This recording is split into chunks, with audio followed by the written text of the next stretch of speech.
Critics and welcome to me and Taro. तो आज का दिन है 11 April and we going to do the reading. सुबह सुबह कोई आपके बारे में क्या सोच रहा है, ठीक है.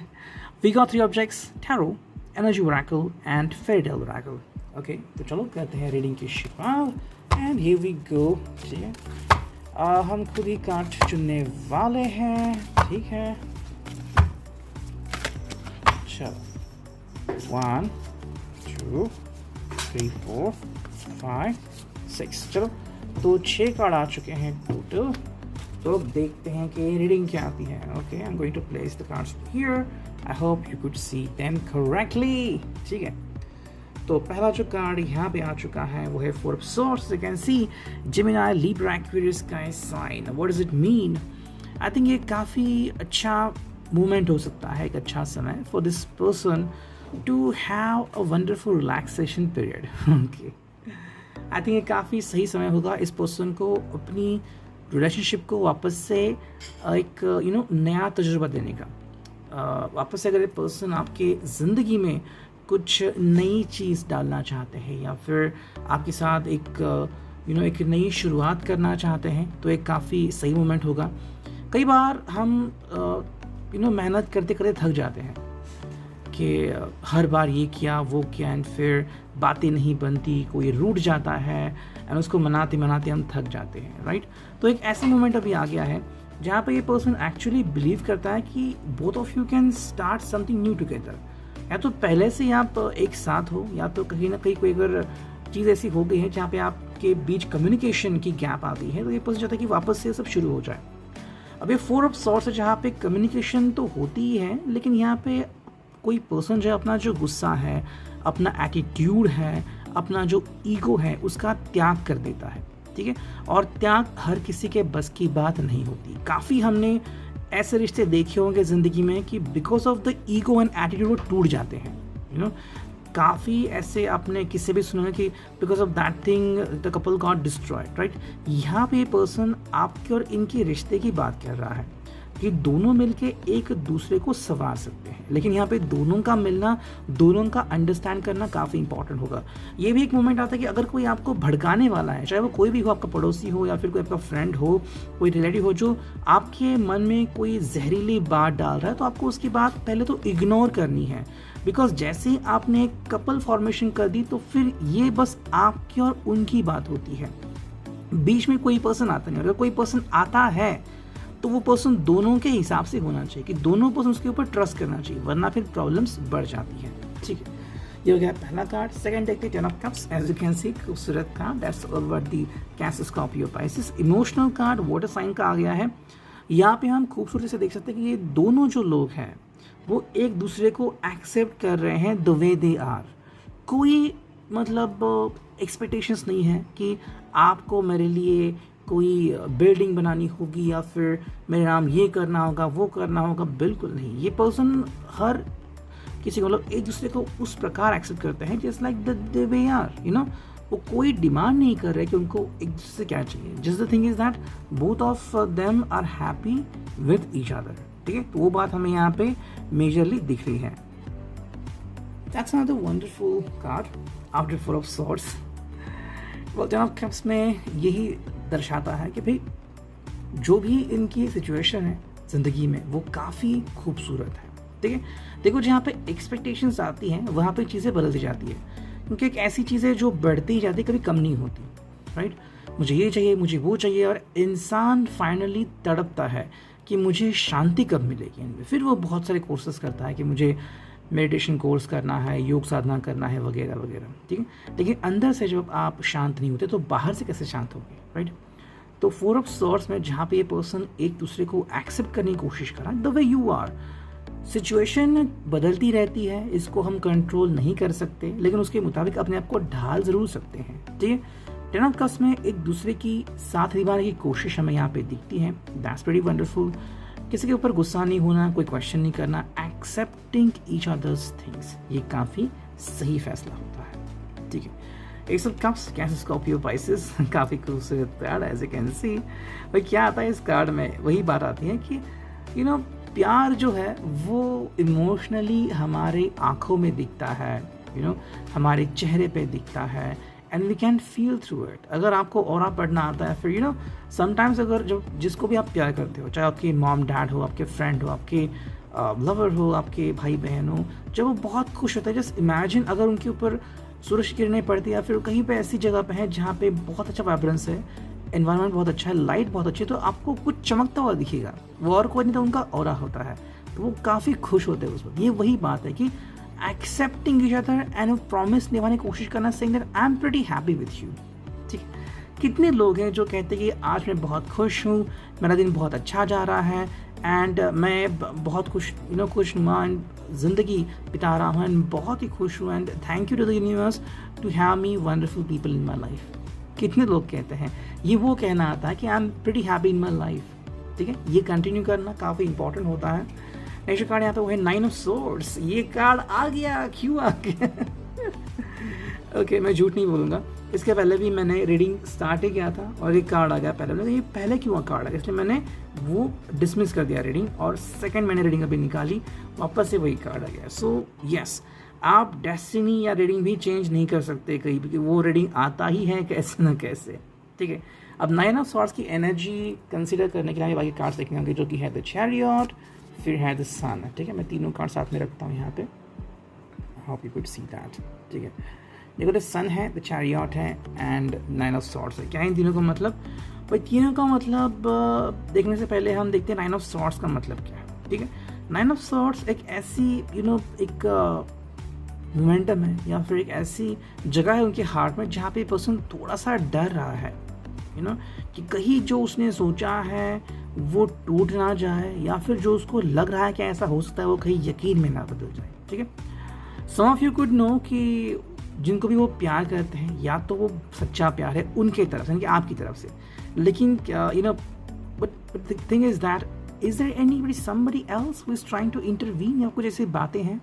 ठीक है, काफ़ी ऐसा होता है जहाँ पे we just feel like that. तो अगर ऐसी कोई बात है, काइंड ऑफ सॉर्ट्स या तो उनकी तरफ से आ रहा है, या तो ये पर्सन किसी का दिल तोड़ रहा है, फिर इसका दिल टूट रहा है। ठीक है, ये पहले भी शायद हो चुका होगा, अगर ये रिलेशनशिप में थे पहले, आपसे मिलने के पहले, चाहे वो ऑफिशियल हो, अनऑफिशियल हो, टेम्पररी हो, सिर्फ कुछ हफ्तों की हो, ये बस जाना किसी पर्सन को, उसने कहा कि I am with somebody else, दिल टूट गया। ठीक है, ये वो वाली बात है कि कहीं ना कहीं जख्म अभी भी हरे हैं, जख्म जो है वो भरा नहीं है। दूसरी बात हमें ये भी समझ आती है कि ये पर्सन डर रहा है अभी इस रिलेशनशिप में उसको धोखा नहीं खाना है।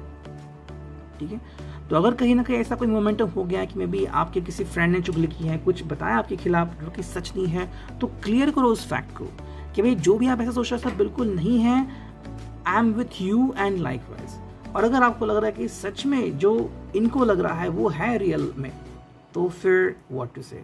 द चैरियट जो कार्ड यहाँ पे आ गया है, वो वही दर्शाता है कि भाई जो सन है, इसका मतलब कि ये पर्सन जो है वो अभी भी भरोसा रखे हुए हैं कि सब चीज़ें सही हो जाएंगी। ठीक है, बिकॉज ये जनरल रीडिंग है तो सबके रीडिंग आएगा, तो जो भी रेजोनेट होगा आप उसको ले सकते हैं। सन का मतलब बिलीव अभी भी है दिल में, शायद इनकी शादी हो चुकी है, you could also have kids, लेकिन यार कहीं ना कहीं कोई ऐसी बात हो रही है कि जो इनको खटक रही है, तो ये बस हौसला रखे हुए कि ये बात सच ना निकले। द चैरियट का मतलब तो आपको जानती हैं कि दोनों तरफ चीज़ें होती है। कैंसर ये साइन आता है चैरियट के लिए, लेकिन चीज़ें क्या होती है कि या तो ये या तो वो, तो इंसान को एक निर्णय लेना पड़ता है। ठीक है, तो चैरियट वही दर्शाता है कि कभी कभी हम वो रास्ता अपनाना नहीं चाहते हैं, लेकिन यूनिवर्स कभी कभी हमें फोर्स करती है। ठीक है, तो मैं इतना कहूँगा कि भाई रीडिंग अभी तक तो बहुत अच्छी आ गई, लेकिन बिल्कुल भी सैड रीडिंग नहीं है, लेकिन हकीकत बयान करने वाली रीडिंग है। आई नो कि आप में से किसी को शायद ये रेजोनेट बिल्कुल होगी जो मैंने अभी लास्ट के 3 कार्ड्स कहे, लेकिन उसमें कोई भी दो राय नहीं है। जो चीज़ होती है वो होती है, और अगर जिसके ज़िंदगी में है तो उसे उसको फेस करना पड़ता है। राइट, सो ये आपको ध्यान में लेना है। जैसे कि मेरा टायर कभी पंक्चर नहीं होगा, लेकिन जब होता है पंक्चर और कोई नहीं है पंक्चर निकालने के लिए, और स्टेपनी भी नहीं, तो क्या होगा? तो उस वक्त जिसने भी जो फेस किया है, ये वही वाली फीलिंग है। ठीक है, it is all about the tarot. और अब देखते हैं कि एनर्जी ओरेकल से हमें क्या रीडिंग मिलती है। जो करते हैं कार्ड्स की शफलिंग, ही वी को देखते हैं क्या कार्ड्स आते हैं। ठीक है, आज के दिन सुबह सुबह की हम रीडिंग कर रहे हैं। ठीक है, ही वी गो 1 2 3 ओके 4 एंड ये 5, बस 5 कार्ड हमने लिए हैं। और अब देखते हैं 5 कार्ड से क्या रीडिंग आती है, ठीक है। Here we go. ओके, तो पहला जो कार्ड है वो यीन और यांग। अगर आपको नंबर्स देखने हैं तो okay, now you can see the numbers, ठीक है। यीन और यांग एक कार्ड आ गया है। Now that is the sign. अगर आप इसको डिवाइड करो बाय 2 तो 11 नंबर आता है, जो मोस्टली पीपल यूज़ करते हैं for the combination of twin flame, ठीक है। यीन और यांग ये जो कार्ड है ये अबाउट अंडरस्टैंडिंग है, ठीक है। देखो, जब प्यार होता है ना तो हमारे यहाँ पे बहुत अलग अलग बातें करते हैं लोग कि तुम्हें लड़की का ख्याल रखना है, लड़की को सब घर संभालना है। भाई यहाँ पे 60-40 70-30 हो जाता है। फिर ये म्यूचुअल कैसे हुआ? म्यूचुअल तब होता है जब आप दोनों एक दूसरे को सपोर्ट करते हो, एक दूसरे को अंडरस्टैंड करते हैं। आजकल तो जो लोग हैं भाई दोनों कमाते हैं, दोनों काम करते हैं, घर को भी संभालते हैं, तो ये अगर आप कोई कर रहा है दोनों से बात की तो काफ़ी सही बात है। तो यीन यांग की जो एनर्जी यहाँ पे अगर आपके रिलेशनशिप में कहीं ना कहीं मिसिंग है, कम ज़्यादा है, कि आप ज़्यादा थोप रहे हो रिलेशनशिप इनके ऊपर और वो कहीं ना कहीं सहन कर रहे हैं, तो सही बात नहीं है, ठीक है। तो एक इवैल्यूएटिव कार्ड आ गया है जहाँ पे ये पर्सन बार बार सोच रहा है इसके बारे में। अगर आपने इनका फ्रीडम छीनने की कोशिश की या फिर इनके ऊपर कोई सख्ती लेने की कोशिश की तो ये रिलेशनशिप के लिए सही नहीं होगा। नेक्स्ट कार्ड यहाँ पे आ गया है वो है डोर टू स्पिरिट।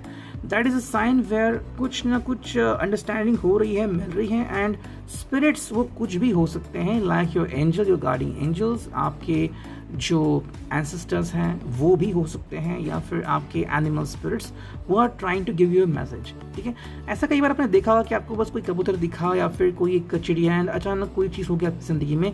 ये एक कोइंसिडेंस नहीं था, ये एक साइन था। अब आपको उस साइन से क्या समझना होता है वो आप डिसाइड करते हो, ठीक है। कई बार उनमें एक कॉन्शियस उठता है कि मुझे नहीं करना चाहिए, मुझे वो करना चाहिए, और आप अगर आप नहीं करते हो करते हैं तो फिर वही होता है, तो आप कभी भी उस चीज़ को टाल भी सकते हैं, लेकिन आपको फिर उस वक्त डिसीजन लेना होता है। तो ये कहीं ना कहीं कोई आवाज़ गूंज रही है, या तो आपको मैसेजेस मिल रहे हैं या तो इस पर्सन को। इस कार्ड है door to romance. That's fantastic thing. फिलहाल तो आप दोनों मिलके अपनी ज़िंदगी एंजॉय कर सकते हैं। तो रोमांटिक के बारे में कह सकते हैं कि भाई आप दोनों ही 50-50 हो सकते हो, दोनों के पास काफ़ी समय है एक दूसरे को अंडरस्टैंड करने के लिए। 4 चक्र आर्चएंजल रफेल, जहाँ पे भी 4 चक्र आ गया है, and it is to know and understand few things together, okay. अपनी दिल की बात दिल में नहीं रखनी है, बल्कि सबके सामने कहनी है। What do you think about it? अभी तक अगर प्रपोज नहीं किया तो क्यों प्रपोज नहीं किया? किस बात का खौफ है? ज़रा सोचिए इस बात को। एंड जो फिनाले कार्ड है थर्ड चक्र आर्चएंजल कैमुअल। देखिए थर्ड चक्र यहाँ पे आ चुका है, and that is what it is giving you some things to understand कि भाई sometimes we just try to follow our dreams, लेकिन वो अच्छी तरह से फॉलो नहीं करते, ठीक है। एंड ये फिर बाद में हमें तकलीफ देती है। तो वही बात यहाँ पे आ गई। देखो, चाहे वो कैमुअल हो या फिर रफेल हो, चीज़ें मैटर करती हैं कि क्या आप अपने दिल की बात दिल में रखते हो या फिर उसको डाइवर्ट करते हो, ओके। कई बार मन में आता है ना कि भाई मैं आज उसको बता दूंगा वगैरह, फील, लेकिन बताती ही नहीं है। तो फिर ये क्या है कि क्यों ऐसा हो रहा है? तो अगर इनकी तरफ से ऐसा हो रहा है तो try to take the first step, उनसे बात कीजिए, उनका डर निकाल लीजिए। अगर किसी न किसी तरीके से आपको लग रहा है कि फैमिली नाराज़ हो जाएगी, फ्रेंड्स नाराज़ हो जाएंगे, तो बात करो उनसे, अपनी तकलीफ बयां करो, कहो कि मैं भरोसा करता हूँ, करती हूँ, तो आपको सही जवाब मिल जाएगा। एंड अब फिनाले देखते हैं कि ये फेरिडल ओरेकल में हमें क्या रीडिंग्स मिलती है। चलो, तो ये आ गए हैं cards and here we go, ठीक है। तो चलो देखते हैं क्या रीडिंग आती है, and here we go. Okay, 1 2 3 4 5 and 6। चलो 6 कार्ड आ चुके हैं। अब देखते हैं इनका क्या मतलब आता है। पहले कार्ड स्ट्रेट कर लेता हूँ, ठीक है। Okay, here we go. चलो, तो पहला कार्ड आ गया despair is the first card. तो कहीं ना कहीं डेस्पेयर चल रहा है, मतलब कोई पर्सन आपको पाने के लिए सच में तड़प रहा है। अब ये इसी के लिए भी हो गया होगा कि या तो अगर आप कहीं पे घूमने के लिए गए हैं, कहीं बिजनेस ट्रिप पे, ये this person could be missing you, या फिर किसी ने रिश्ते को गुड बाय बोल दिया होगा और ये पर्सन सच में आपको काफ़ी मिस कर रहा है। चाहे गलती किसी की हो, वजह हो या कोई वजह ना हो, लेकिन अगर कुछ ऐसा हो रहा है, ये पर्सन फॉरेन का भी हो सकता है, या फिर आपसे दूर लाइक 200-250 किलोमीटर दूर भी हो सकता है, या फिर कुछ वर्ड्स आ रहे हैं लाइक BDGF एंड P, शायद ये वर्ड्स कहीं ना कहीं मैच हो सकता है डिपेंडिंग ऑन जो कार्ड है थिंग्स मूविंग क्विकली। तो कहीं ना कहीं चीज़ें बहुत जल्दी मूव ऑन कर रही है। बहुत जल्दी का मतलब क्या है या तो अगर इनकी उम्र शादी के लायक हो चुकी है, लाइक हम कहते हैं ना कि अभी सेटल होने के बाद कुछ 4-5 साल, लाइक 21-22 को जॉब लग गया तो maybe almost up to 25-27 लोग कहते हैं कि शादी कर लेनी चाहिए। तो ये अगर उनकी उम्र हो गई तो कहीं ना कहीं घर में रिश्ते आ रहे हैं और अब ये पर्सन शायद ज़्यादा देर और डिनाई नहीं कर सकते। तो ये अगर उनकी बात है तो you need to take think seriously, इनके बारे में ज़्यादा सोचिए एंड देखो कि आप अभी क्या फ़ैसला ले सकते हो। ये जो कार्ड है यहाँ पे वो है न्यू, इनकी कोई ना कोई नई शुरुआत हो सकती है। ये भी हो सकता है कि शायद आपकी मुलाकात किसी ऐसे पर्सन से हो जाए कि you are going to get newly married and you feel that मानो आप पर्सन को जन्म से जानते हो, ठीक है। या तो फिर आपका कहीं ब्रेकअप हो गया था तो किसी ना किसी का एक नई जिंदगी की शुरुआत हो सकती है। Next is someone to trust, ये उसी का एक नेक्स्ट कार्ड है कि आपको या फिर इस पर्सन को किसी न किसी के ऊपर ज़रूर भरोसा करने की ज़रूरत है, ठीक है। अगर किसी का दिल टूटा है तो ये या तो इस फ्रेंड पर्सन को किसी नए दोस्त की ज़रूरत है, दोस्त फ्रेंड जिसके साथ वो अपना दिल शेयर कर सके, दैट्स इट। और अगर दोस्त नहीं चाहिए तो somebody who can be a part of their life, लेकिन उसके लिए कितना समय लगेगा वो कोई कह नहीं सकता। किसी को जस्ट नेक्स्ट डे हो जाता है, किसी को कुछ साल लगते हैं, ठीक है। फाइनल दो जो कार्ड बचा है वो है सपोर्टिव एंड इंडिपेंडेंस। तो ये दोनों कार्ड इस पर्सन के लिए काफ़ी इंपॉर्टेंट है। देखो ये पर्सन सपोर्टिव रिलेशनशिप जरूर चाहता है लेकिन डिपेंडेंस नहीं चाहता, इसको इंडिपेंडेंस चाहिए, ठीक है। इसका मतलब है कि मे बी आपको ये पसंद है the way the person has dressed up, चाहे उन्होंने जो भी ड्रेस पहनी हुई, you could feel like wow you look hot and like wise. लेकिन रिलेशनशिप में पढ़ने के बाद तुम ये नहीं पहन सकते, तुम इससे बात नहीं कर सकते, ये नहीं चलेगा। अगर आपको सपोर्टिव बनना है this person is more than welcoming you. अगर आप इनके ऊपर कुछ थोप रहे हो तो इस पर्सन को अपना इंडिपेंडेंस बहुत प्यारा है। With reading I have it resonate. Thank you.